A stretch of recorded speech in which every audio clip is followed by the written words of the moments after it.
জনবহুল এলাকায় থাকা বিভিন্ন হোটেল, ফাস্টফুডের দোকান, শপিং মল ও একাধিক কারখানায় আচমকা অভিযান জলপাইগুড়ি দমকল বিভাগের। ওই অভিযানের মাধ্যমে দমকল বাহিনীর কর্মীরা পরিষ্কার হন ওই সমস্ত ছোট বড় ব্যবসায়িক প্রতিষ্ঠানে অগ্নি নির্বাপন ব্যবস্থা কতখানি সুরক্ষিত আছে। কেননা অভিযোগ যেটা ছিল তা হলো ইদানিং বেশিরভাগ ফাস্টফুডের দোকান ও কারখানায় আগুন নেভানোর জন্য অগ্নি নির্বাপন যন্ত্র রাখা হয় না, আর সে কারণে বিভিন্ন ফাস্টফুডের দোকান ও কারখানায় থাকা গ্যাস সিলিন্ডার থেকে অগ্নিকাণ্ড ঘটার সম্ভাবনা প্রবল থাকে। কেননা সাম্প্রতিকতম সময়ে বেশ কয়েকটি স্থানে এ জাতীয় অগ্নিকাণ্ডের ঘটনা ঘটেছে এবং তাদের ত্রুটিগুলি সামনে চলে এসেছে বলে জানান জলপাইগুড়ি দমকল কেন্দ্রের কর্মী ও আধিকারিকেরা।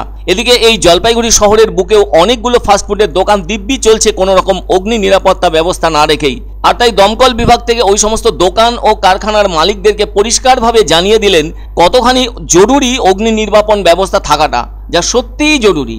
যদি সেই ব্যবস্থা না করা যায় তাহলে জরিমানার বিষয়টি সামনে আসবে বলে তাদেরকে জানিয়ে আরও একবার সতর্ক করলেন তারা।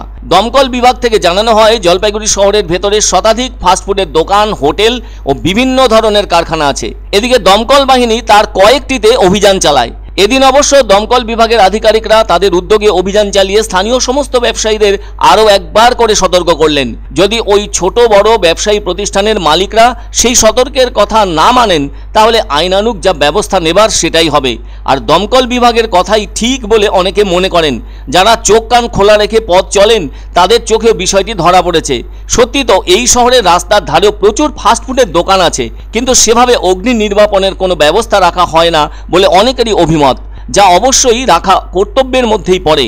আর হোটেলের ভেতরে সেই ব্যবস্থাও রাখা অত্যন্ত জরুরি, কেননা বেশিরভাগ হোটেলে অগ্নি নিরোধক ব্যবস্থা থাকছে না, তা ভীষণই চিন্তার ব্যাপার।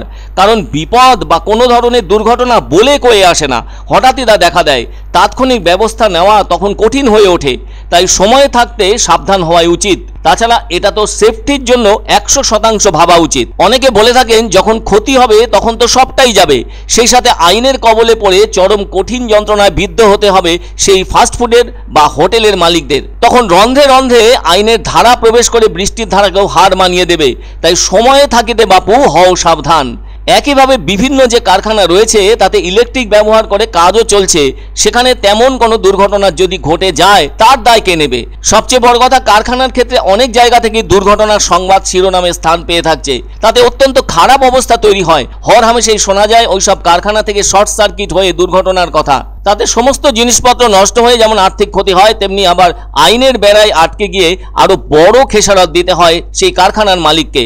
তারপর যেটা হয়, ওখানে যারা শ্রমিক হিসেবে কাজ করে থাকেন তাদের কাজও হারিয়ে যায়, সংসার বেঘরে পড়ে তাদের। তবু কেন ওইসব কারখানার মালিকরা সাবধান হন না সেই প্রশ্ন সামনে এসে যাচ্ছে। শহরের ভেতর এত বিপদ বাড়ানোর প্রতিযোগিতায় নেমে তা কারোরই তো কোনো লাভ নেই, বরঞ্চ নিজের ক্ষতি ডেকে এনে আরো 5 জনের ক্ষতিকে বাড়িয়ে তোলা। অথচ আগুনকে প্রতিরোধ করতে 4 ধরনের এক্সটিংগুইশার ব্যবহার করা হয়ে থাকে। অনেকেই কিন্তু সেটা দেখেও থাকেন। বড় বড় শপিং মল, স্কুল, কলেজ, দোকান, কিছু কারখানা, কিছু হোটেল, পেট্রোল পাম্পের দেয়ালে তো সেগুলো লাগানো থাকে। সেই যন্ত্রে কোনো গ্যাস ব্যবহার হয়ে থাকে। আবার কোনো কোনো ক্ষেত্রে ফোমও ব্যবহার হয়ে থাকে, যার একটি হলো ক্লাস 1 টাইপ, আরেকটি হলো ক্লাস B টাইপ। এটি হলো ফোম টাইপ এক্সটিংগুইশার। আছে গ্যাস টাইপ এক্সটিংগুইশার, যার কোনো একটি ফায়ার সেফটির জন্য রাখা উচিত। তাতে নিরাপত্তার ক্ষেত্রে আর যাই হোক সাময়িক স্বস্তি তো পাবে। মানুষের নিরাপত্তা তো সবার আগে দিতে হবে। দমকল বিভাগের অভিমত এটাই।